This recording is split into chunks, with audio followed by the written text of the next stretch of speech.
panentheism. So panentheism is basically a philosophy that believes that God is in everything. God is in absolutely everything. It is an energy, it's an intelligence, it's a love, it's a creative process. It is all of this, whatever you call it, doesn't matter what, whatever word you like to use for that.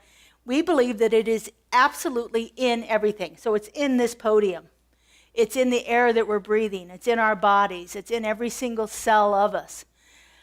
But the other part of that is that it is so much more than any one thing. It transcends all of the creation that it has ever made. So, as Clayton started her invocation with, God is all there is. And so that's one of the basic premises of our philosophy. God is all there is.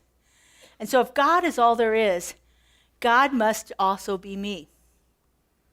God must also be you. God must also be every action and every activity that is happening in this world and beyond this world. God is all there is. And so what does that mean for us as we deal with our everyday life, as we live, as we become spiritual beings here, or we become more of the spiritual beings that we were meant to be here? What does that actually mean for us? So today's title is Being God's Hands and Feet. And this comes from a poem that I found early on in my time here at Centers for Spiritual Living back in probably 2006. I was working with our women's group, and I was looking for some inspirational things to do for a particular month on the women's group. And I came across this little tiny lady named Saint Teresa. Saint Teresa of Avila. Now, Saint Teresa of Avila was born in Spain in 1515. She was a little bit contrary. So her father did what people did in the 1600s when children were a little bit contrary. When girls were a little bit contrary, not children. But when girls were a little bit contrary, what did they do? Get thee to a nunnery. Get thee to a nunnery. So he sends her to a convent to learn a little discipline. Now, her father was a wealthy man who originally came from a Jewish family that had converted to Catholicism because, again, 1500s in our world, what was going on? The Inquisition. Jews weren't very well accepted back then. And so he saw how some of his family and friends were treated during the Inquisition and said, that's not for me.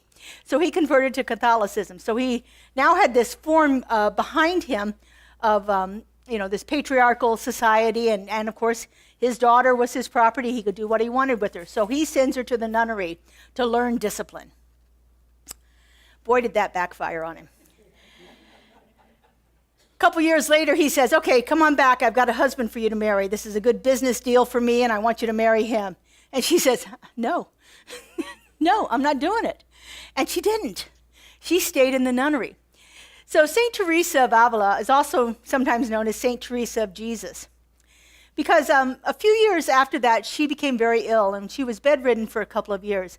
And during that time, she started having these visitations from the being that she called Jesus. That was the way it came to her. That was the way it presented itself to her.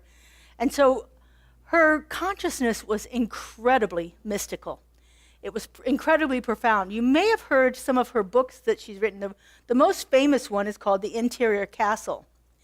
And Carolyn Mace, a few years ago, studied that for a while and then wrote her own book called Entering the Castle, which we've used that in some of our classes here.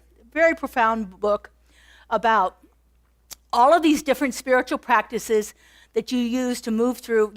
In the Bible it says, Jesus says, in my Father's house there are many mansions. And so in her idea that through her conversations with this being that she called Jesus, she would go through and explore all of these many mansions that were in the kingdom of heaven here. And so not only were there mansions, but each mansion had rooms, and each room had a different practice.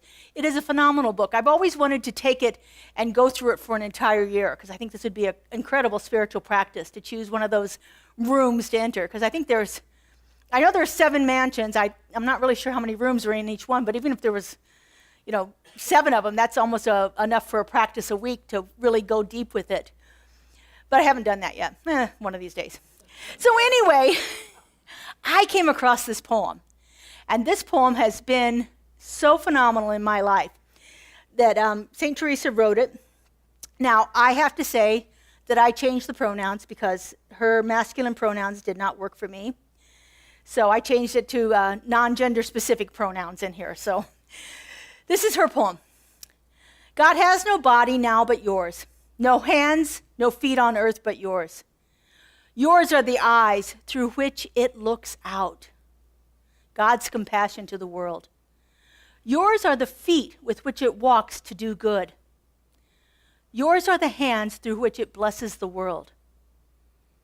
Yours are the hands, yours are the feet, yours are the eyes, you are its body. God has no body now on earth but yours. God has no body now on earth but yours.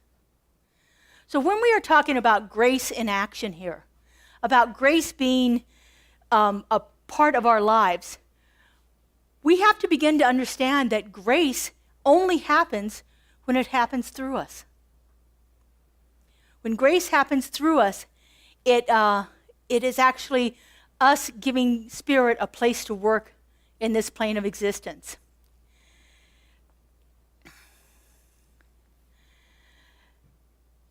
This poem reminds us the divine is not waiting for us in some faraway place to rescue the world. So if we sit down and we pray to God to save us, we have to be willing to be the channel through which it flows into action. If we see a situation that we think of as needing God's intervention, it is up to us to intervene. It is up to us to be the place where God's hands can work in this world. Here in New Thought, we teach that God is not a being outside of us. It is the very essence of our being. It is the very heart of who we are. This poem is a beautiful expression of that truth. That we are the place where God shows up, right here and right now. And we are the vehicle for God's grace, for God's compassion, for God's love to work in the world. So let's take in a deep breath right now and put our hands over our hearts as you breathe in. Take a long, slow breath. Breathe it in and feel that breath. And when you're ready, let it out.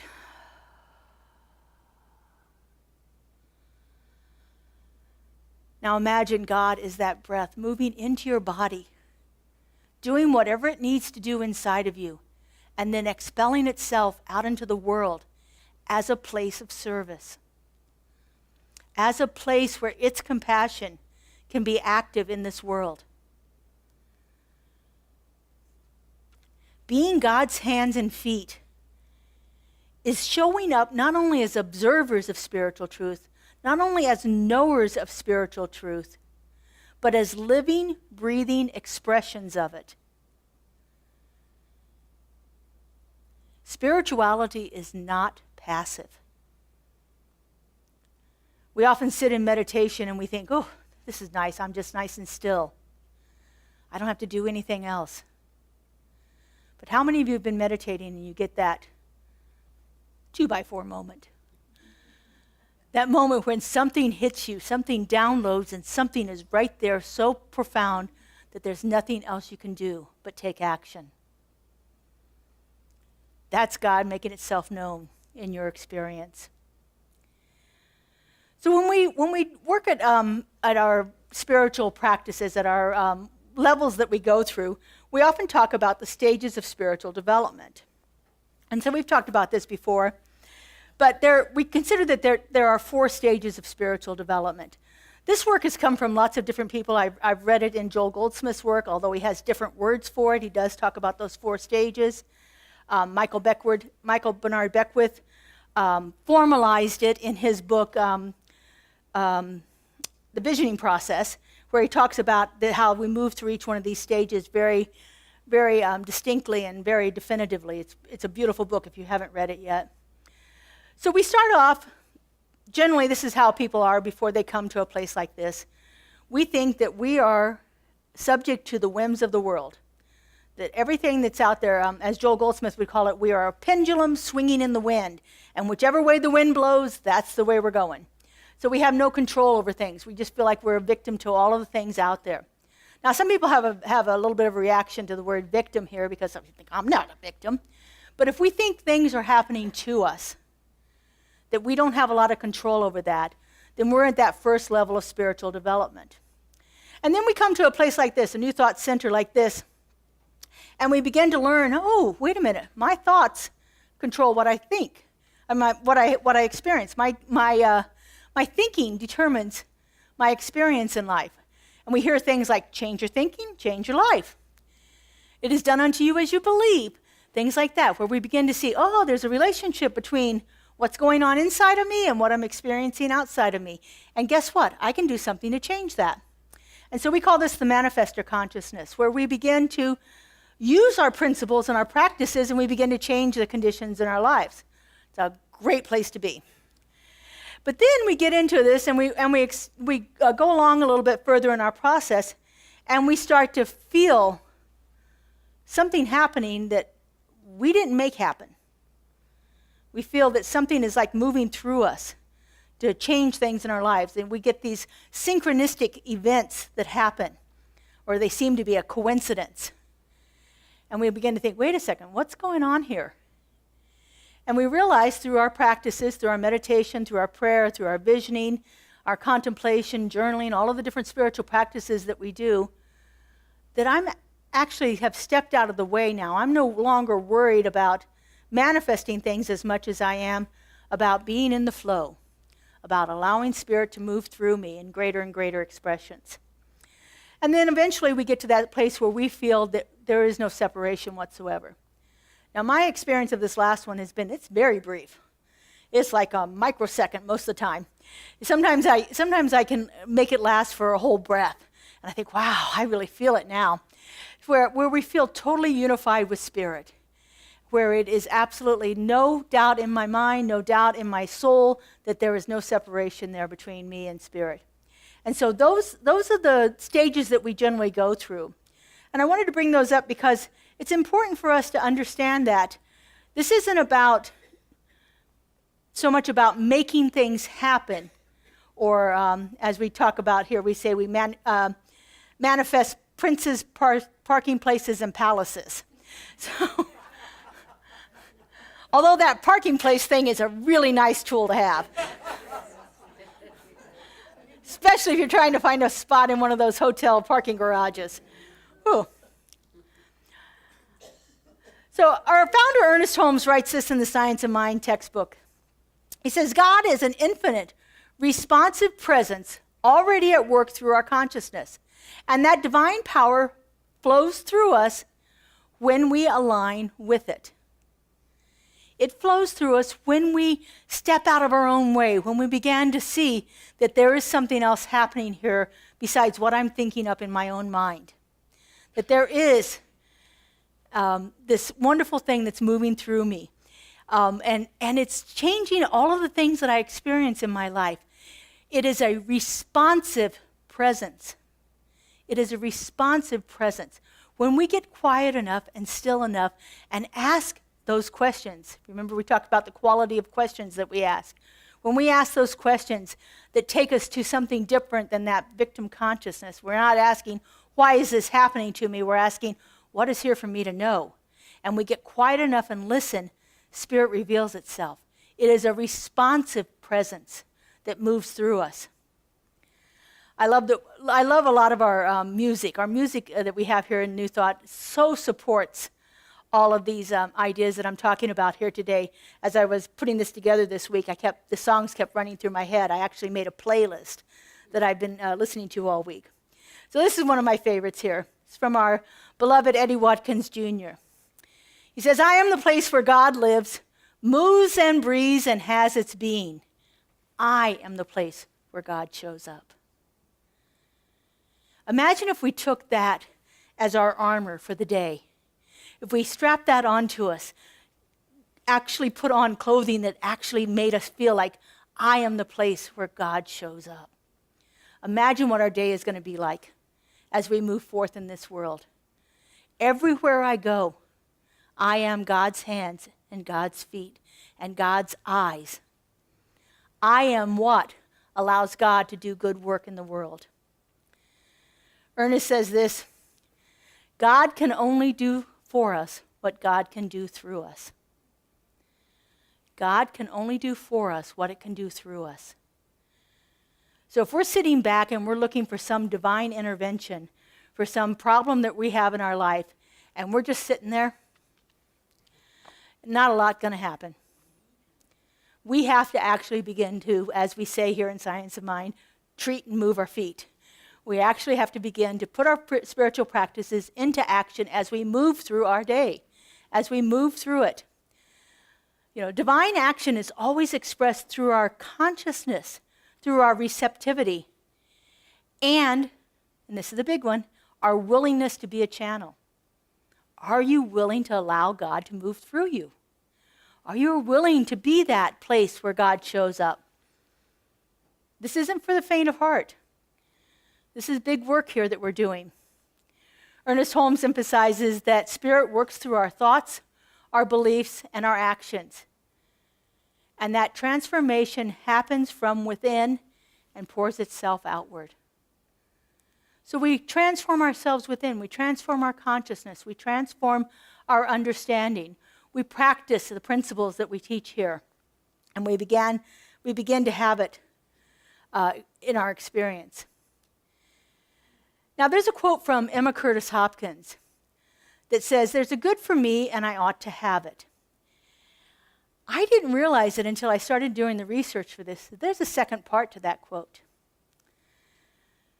There's a good for me and I ought to have it, but there is also a good in me and I must share it. I must be that channel through which Spirit shows up. In order for me to experience all the good that is pouring into me, I got to let some of it out. We talk about that law of circulation. You've got to have an inflow along with the outflow. They both got to work. You stop either one of them and you're clogged up. We're not flowing. If we're only receiving and never letting anything out, we get congested. We get stymied. We can't move on. Another song that we love here, this is the one we close our services with here. Use me, O God, I stand for you, and here I'll abide, as you show me all that I must do. I stand for you, and here I'll abide. That moment that we say, use me, Spirit, we become available. In the Bible it says, speak, Father, thy servant heareth. The moment we open up ourselves to allowing Spirit to enter us, to fill us up, the moment that we indicate that we are receptive for it, Spirit rushes in. I love the phrase, Spirit abhors a void. So if you have a void inside of you, open up a space inside of you, Spirit's going to rush in to fill it up. And this is just not about our own personal healing or about our own comfort. But as Clayton said in her invocation, it's about being of service. It's about being God's hands and God's feet and God's eyes. God's compassion for the world.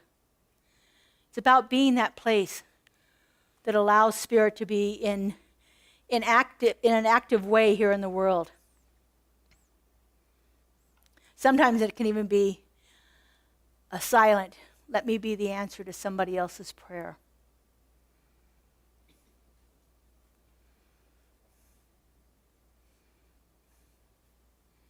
So oftentimes we ask questions when we see hardship out in the world. We say things like, how could God let this happen? Or why doesn't God fix this?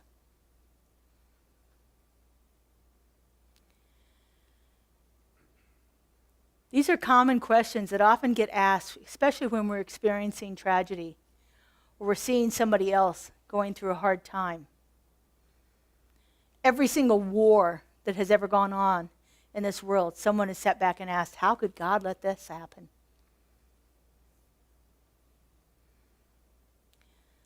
If we go back to St. Teresa's poem, God doesn't have a separate body to act. It's our bodies. It's our lives. And it's our choices that make us divine instruments here in the world. So we can reframe that those questions about how can God do this or why doesn't God fix it, to something more like, how is God seeking to move through me in this situation? Now, there are so many things out in the world that we can't be the place for the solution for every single one. And how are we to know what is ours to do? I remember reading in a book, and I cannot tell you which book it was, and Google was absolutely no help on this. But someone was saying, how do I know this is mine to do? And the response is, because it's been put in front of you. So if something has been put in front of you, that's your thing to do right then and right there. We can't solve everything. We're not meant to solve everything. We can't be in every place. The world would be a mess if we all tried to put our hands into everything. But I can solve that thing that's been put in front of me to do today. And it could be whatever it is. Sometimes it's as easy as holding a door open for someone and smiling at them in a way that they probably haven't had in a week or more. I make a habit of smiling and making contact with every person I see standing on a street corner with a sign. I don't know whether they've had a smile in a while. And that's something I can do right then and right there.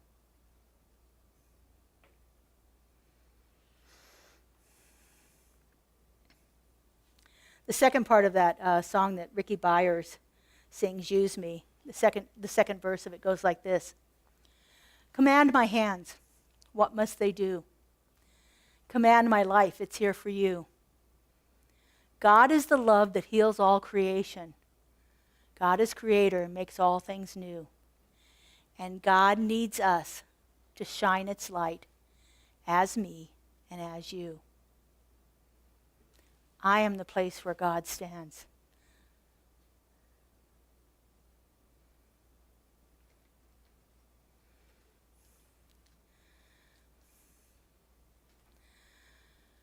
We spend so much time talking about God, but how much time is spent being the place where God is moving through into the world? How much time do we spend with that? How often does it even cross our mind that these hands are God's hands? Look at your hands. These are God's hands.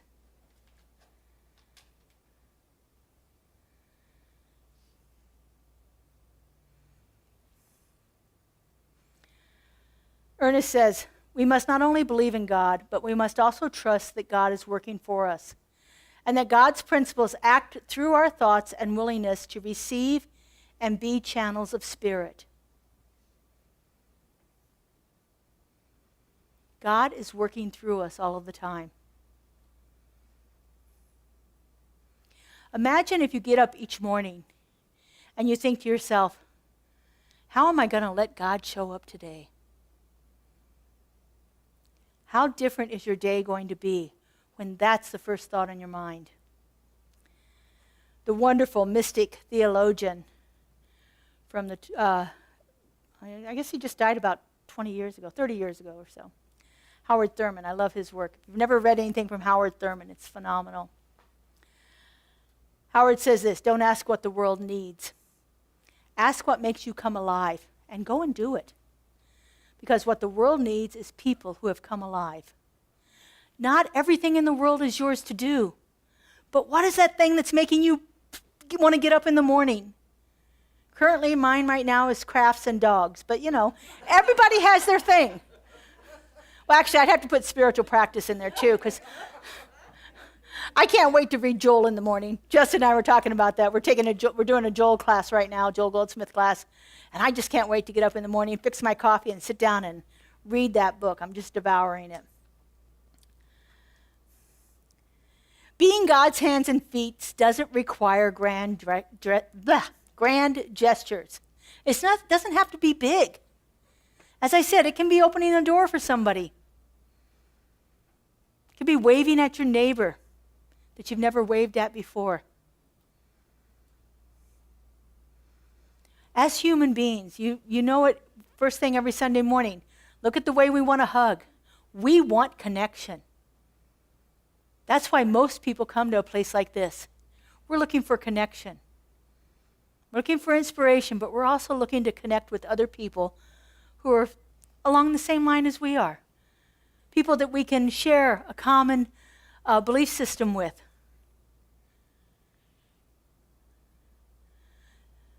It can be a kind moment, a kind word in a tense moment. Maybe you've been behind someone in a grocery store and they were a little irritated with the cashier. And you're the next person. And you say something really nice to them. That totally shifts the energy and it totally shifts their experience of people in line. It can be a simple donation when someone's in need. Taking over a bowl of soup to your neighbor who's sick. Buying Girl Scout cookies. God help us. As a former Girl Scout, oh my God. Girl Scout cookies. Okay. I can't see a Girl Scout and pass them by. Anyway. It may be visiting someone you know that's been kind of lonely. Going out to lunch with a friend that you haven't seen in a long time. Just because. It can be a little bit more difficult things like speaking truth, even when your voice shakes. When you see something is inherently wrong and you don't step back, but you stand up.